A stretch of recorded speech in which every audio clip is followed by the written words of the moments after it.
Assalomu alaykum va rahmatullohi va barakatuh. Bugungi tema mazmuni boylik nemidir? Boylik näçe görünüşiniň bagdagy we o boylykdan näme gazanýanlar hakynda gapleşeýiz. Ebu Hureyre'den rivayet edilmegine görä Peygamberimiz aleyhisselam Muhammed aleyhisselam şeýle dipdir. Boylyk esasy malyň kendigi däl, esasy boylyk göwnüň boýlygydyr diýip belläp geçipdir. Her bir musulman imanly, dogry ýoldan ýörýän, halal gazançly bolmalydyr. Mal esasy köplügi bilen däl, oň näçe gazanýanlygy değişligide. Boylygyň iki görnüşi bar. Halal görnüşi we haram görnüşi. Yamanlyga aýdyp oturjak däl, onda dogry atladyk geçeň. Haram ýollardan gazanýan pullar hökmen başgalaryna dargadýar, başgalaryna dawa jenjel bolýar we öz jan saglygyny, çagalagyny kesellige kelýär.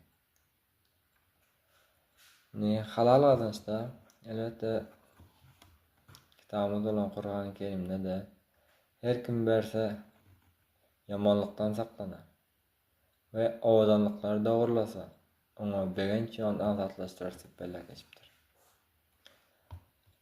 Leyl suresinde.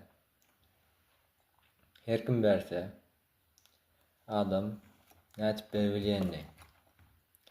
Adam beriljek zady kömek edebilýär. Bar özünden ullara, kiçilere kömek edebilýär. Elinde bar zat sadaka etip berbilýär.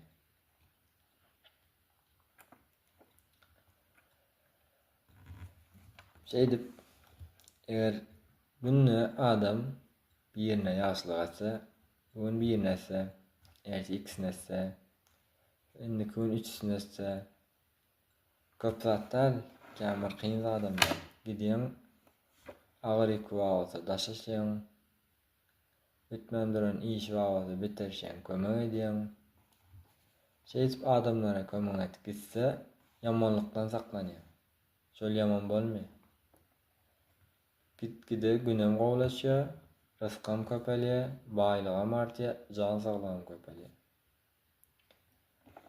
Esasy düşünje pul diýen düşünje bar. Men size puldan hem gymmatly bolan zatlar gazanmany öwretjek. Saglyk bar, iman bar, sevgi bar, dostluk bar. Şolar näçe gazanmalydygyny öwretjek.